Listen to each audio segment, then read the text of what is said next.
कि मोहल्ले के लोगों का बेटा शराब पिए तो मुसलमान कहता है इमाम साहब क्या कर रहे हैं।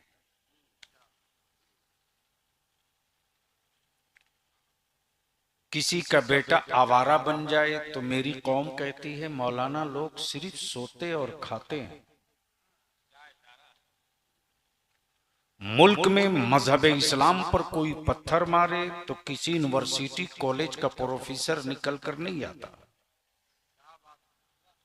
उस वक्त भी मेरी गूंगी कौम बोलती है कि मौलाना लोग क्यों नहीं आ रहे। जब एक बाप अपने बेटे की कीमत लगाकर जानवर की तरफ बेचता है उस वक्त फिर मेरी कौम कहती है मौलाना लोग क्यों नहीं बोलते। तवज्जो चाहो। लेकिन तुम अपने बेटे की बारात में आर्केस्ट्रा और डीजे लेकर जाओ, आलिम मना करे तो आप ही कहते हो कि ऐसा मौलाना क्यों ला दिए। किसी गांव के किसी सेठ का बेटा शराब पिए और आलिम कह दे इसके जनाजे की निकाह नहीं, इसके जनाजे की नमाज नहीं पढ़ाऊंगा। भैया माइक वाले आपका साउंड अच्छा है, आवाज से झंझनाहट कम कर दो, इक्को बिल्कुल हटा दो। हाँ मैं ओरिजिनल आदमी हूं, ओरिजिनल रहने दो, मुझ में मिक्सिंग मत करो। तवज्जो चाहो, पहले स्टेज की तवज्जो चाहो। अगर स्टेज वाले बोले तो आप भी बोल लेना, ये ना बोले तो इन्ना लिल्ला पढ़ लेना। नारे तकबीर, नारे रिसालत। हजरत गाजी मिल्लत अल्लामा गुलाम रसूल साहब बलियाबी, शायर हिंदुस्तान हजरत सोहराब रजा कादरी। सुभान अल्लाह, सुभान अल्लाह। क्या इरादा है, सुनने का मूड है? अरे कितनों का। तो जब सुनने के मूड में हो तो सारा मजमा मोहब्बत से बोल दो या रसूल अल्लाह, और रंग में बोलो या रसूल अल्लाह। भैया थोड़ी और कम कर दो, आवाज सही कर दो प्लीज। मैं क्या कह रहा था?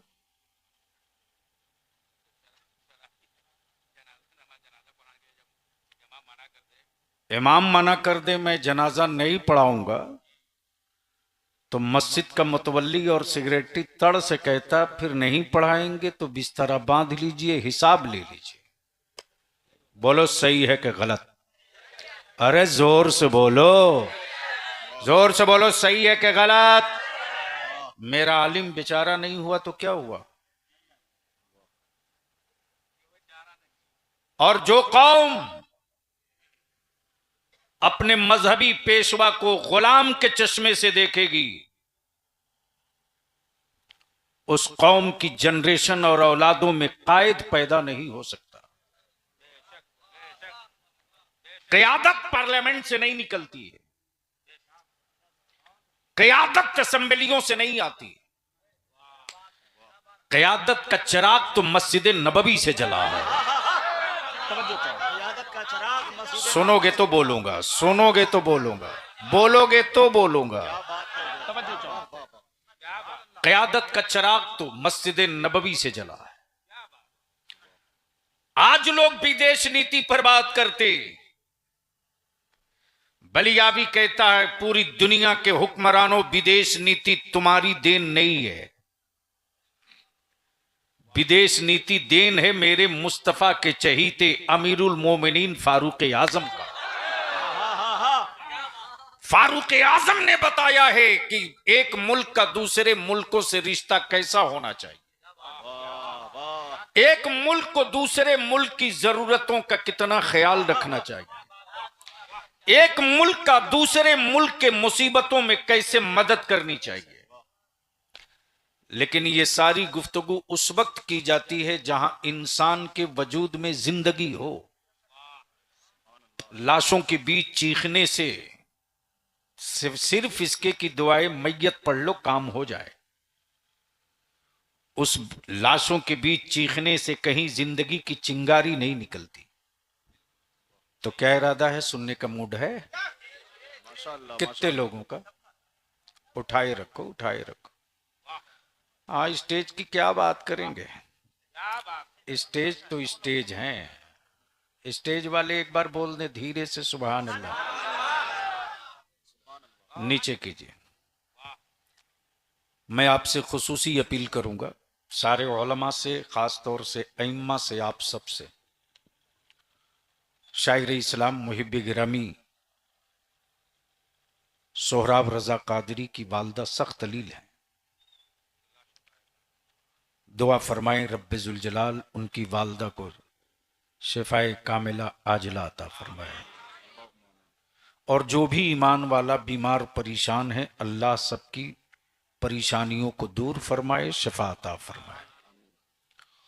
जनाबे नाज़िम इजलास मुंबई इखलास, जिन्होंने एक बड़ा कारनामा अंजाम दिया, आला हजरत फाजिल बरेलवी रदी अल्लाह ताला अन्हु की पूरी सवाने नज्म में लिख दी। शायद इनकी जिंदगी का पहला और आखिरी सबसे महबूब असासा होगा। मेरी जमात का निहायत ही संजीदा लहजा, निहायत ही संजीदा अंदाज में मेरे आका की नात पढ़ने वाला नौजवान मद्दाह खैरुल अनाम, मद्दाह मुस्तफ़ा जनाबे अरशद इकबाल इंजीनियर। अब आप सोच सकते हो, अपने आप को क्वालिफाइड कहलाने वालों, डॉक्टर हो, तुम्हारी जरूरत सिर्फ डिस्पेंसरी में है। इंजीनियर हो, तुम्हारी जरूरत किसी फैक्ट्री, किसी कारखाना या किसी वर्कशॉप में है। लेकिन मेडिकल और इंजीनियरिंग के साथ अगर मेरे मुस्तफा के मद्दाहों में नाम लिखा लो तो तेरी जरूरत हर महफिल में महसूस किया जाएगी। आप उनको भी सुनेंगे। और कौन है? जमजम साहब हैं। और हिंदुस्तान में अहले सुन्नत का ब्रांडेड शायर, मोस्ट वांटेड शायर। वांटेड माफिया को नहीं बोलते, मुजरिम छुपा करता है सिपाही को देखकर, और बदअकीदे छुपा करते हैं जमजम को देखकर। माफ कीजिएगा, अहले सुन्नत जिसका नाम मसलके आला हजरत है, इसमें मिक्सिंग नहीं है। तवज्जो चाहूं, सुन लीजिए, आज मिक्सिंग नहीं है, न मिक्सिंग है न फिक्सिंग है, न मिक्सिंग है न फिक्सिंग है। हम वो नहीं जो नबी के गद्दारों के साथ फिक्स कर लें, और हम वो नहीं जो सहाबा और के गद्दारों के साथ मिक्स हो जाएं। तवज्जो चाहूं पढ़े लिखे लोगों को, तवज्जो चाहूं। मेरे रजा का कंसेप्ट क्लियर है, रहेगा तो 110%। ऐसा नहीं है कि अल्लाह के 99 औसाफ में सब माने एक न माने और हम उसे मुसलमान मान ले। तवज्जो चाहूं पढ़े लिखो की, भीड़ की नहीं, पढ़े लिखो की, समझ में आवे तो बोलिए। यानी सब माने एक न माने, और दलील देके इतना तो मान ही रहे हैं, तो माफ कीजिएगा, ये ईमान है, कोई मुरक्कब नहीं है कि किलो से कुछ ग्राम घटा के काम चला लो। रहेगा तो पूरा ईमान वाला रहेगा, नहीं रहेगा तो बिल्कुल ही नहीं रहेगा। वाह वाह, बहुत अच्छे हजरत, वाह वाह वाह वाह वाह।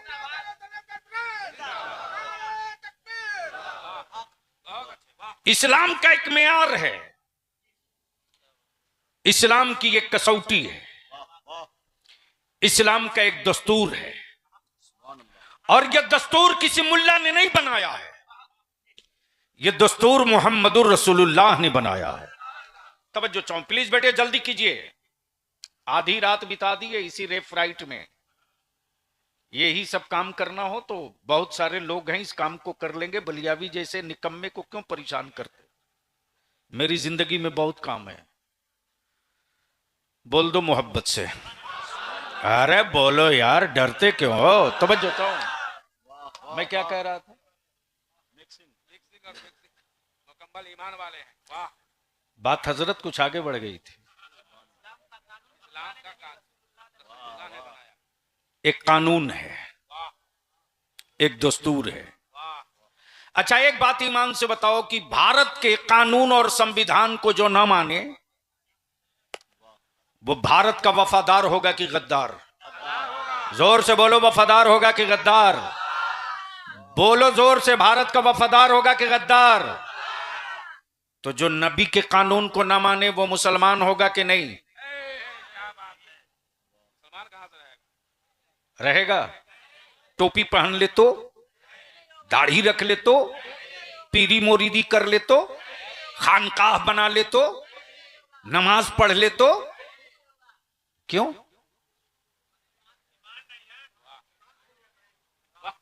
जोर से, जोर से, जोर। तवज्जो चाहूं, गोया ये क्लियर हो गया कि नबी को मानो,